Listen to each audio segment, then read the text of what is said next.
A doctor's late night patient keeps returning, but there's one chilling problem. This patient has been dead for over a year.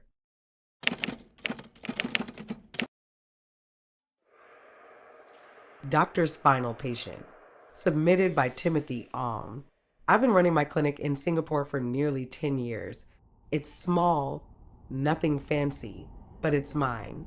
I see all kinds of patients, families, children, the elderly.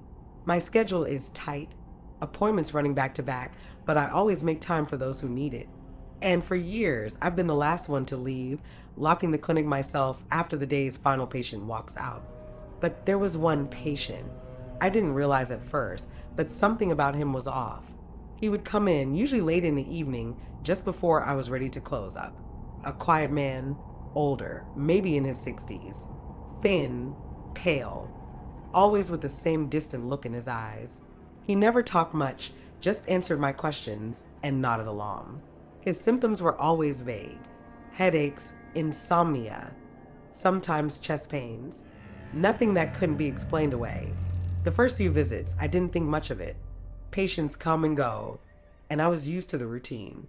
He would sit down, I'd run through the checks, and we'd talk briefly. I prescribed him some mild medication, and he'd leave quietly, like a shadow slipping out the door. He always thanked me before leaving, a soft "thank you, doctor," as he stepped out into the night. He was polite, one of those patients who never complained, even though I could tell he was struggling.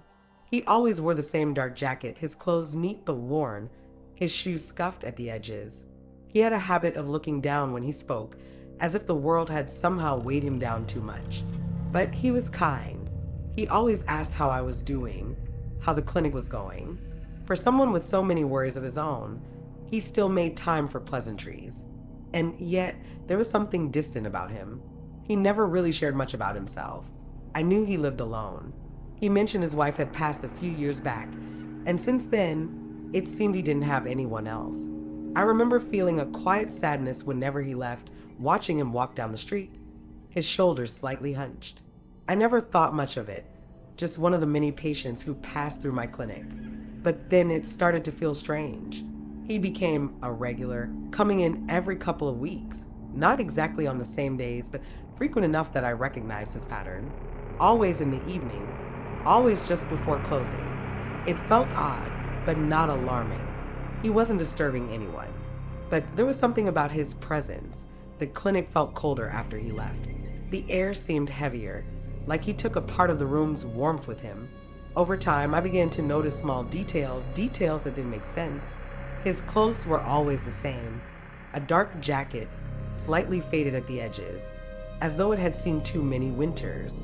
His face never changed either, pale and gaunt, the lines etched into his skin, but they never seemed to deepen, no matter how much time passed. And yet, I brushed it off. Life in the clinic was hectic. There were always more patients, more appointments, more things to handle. It wasn't until I mentioned him to my clinic assistant, Mabel, that things started to unravel. "Mister, Coke came in again last night," I said offhandedly, while looking over the patient records. "Same symptoms as usual. He's been coming in regularly, hasn't he?" Mabel frowned, glancing up from her desk. "Mr. Coe?" she asked. "Yeah, the older man. 60s, thin, always in a dark jacket. He usually comes in around closing time." Mabel stared at me, her face pale. "Doctor, that can't be. Mr. Coe passed away last year." I laughed, thinking she was mistaken. "No, my belle. He's been coming in regularly for months. I just saw him last night." But Mabel wasn't joking. Her expression remained serious, her hands trembling as she picked up the patient file. "Mr. Coe was one of our regulars, but he died. Heart attack. You signed the death certificate yourself." My stomach dropped. The memory came rushing back. Yes, I had signed his death certificate, but I hadn't made the connection back then. It was one of those busy weeks. Paperwork piled high, the phone ringing off the hook, patients waiting. I had reviewed the report of a heart attack, no suspicious circumstances, and I had signed a certificate without much thought. At that moment, the name Mr. Ko hadn't struck me as familiar. I hadn't realized it was the same Mr. Ko who had sat in my clinic so many evenings before. That night, I stayed in the clinic late, waiting for him. I wasn't sure what I was expecting, maybe some logical explanation, maybe proof that I was just imagining things. But when the clock struck 9 p.m., the familiar soft knock on the door echoed through the empty clinic. My heart raced, every muscle in my body tensing up as I went to open the door. And there he was, Mr. Ko, standing in the doorway, as calm as ever. His eyes were distant, his expression neutral, just like always. "Good evening, doctor," he said quietly. I didn't know what to do. My mouth was dry, and my hands shook as I gestured for him to come in. He sat down in his usual seat, the room growing colder around him. The lights seemed to flicker slightly as he spoke, explaining the same vague symptoms: headaches, sleepless nights, chest pains. But I couldn't speak. My mind was racing, my pulse thundering in my ears.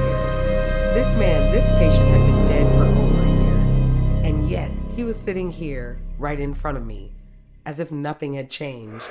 As he finished talking, I found my voice. "Mr. Ko," I said, my voice barely above a whisper. You're not supposed to be here." He looked at me, those distant eyes locking onto mine. For the first time, I saw something else in his expression. Sadness. I think sadness. "I know," he replied softly, but I couldn't leave. Not yet. I swallowed hard, my hands gripping the edge of the desk. "Why?" Mr. Ko looked down at his hands, his fingers trembling slightly. "I died here, doctor, right outside your clinic. I came to see you the night of my heart attack, but it was too late. I collapsed before I could make it inside. I've been coming back, hoping for peace." I felt a chill run down my spine. The room seemed darker, the shadows stretching across the walls. I could feel the weight of his words, the sorrow in his voice.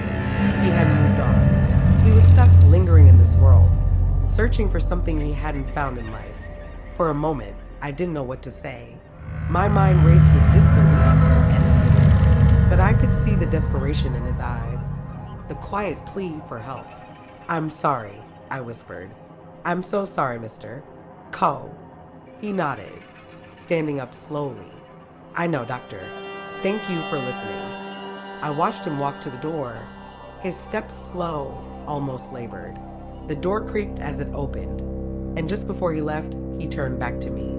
His eyes locked with mine one last time, and I swear I saw something shift in his expression, like relief. But after he left, the cold air didn't leave with him. I sat there, still, staring at the door. My heart felt heavy, my mind clouded with a feeling of helplessness. This man had come to me, even after death, seeking something I wasn't sure I could give him. Peace, closure, or maybe just someone to acknowledge his existence. I didn't believe in ghosts, not really. I was a man of science, logic. But how could I explain this? How could I deny what I had seen? How could I trust my own mind when everything in me wanted to dismiss this as nonsense? That night, as I locked up the clinic, the usual routine felt different. The silence was thicker, and even though I was alone, I felt watched. The shadows clung to the walls, refusing to let go of the light. The air was colder, and as I turned the key in the door, a chill ran down my spine. Days passed, but the encounter with Mr. Ko lingered. I couldn't forget it, no matter how hard I tried. Mabel noticed it too. The clinic felt different. She mentioned that the lights flickered more often, that the air felt colder even during the day. It was as though the clinic had absorbed Mr. Ko's sorrow, his unfinished business, and now it hung in the air, waiting. Sometimes late at night, when I'm the last one to leave, I still feel him. A cold draft, a soft knock at the door, a faint whisper in the darkness. Maybe he found his peace. Or maybe, just maybe, he's still out there waiting,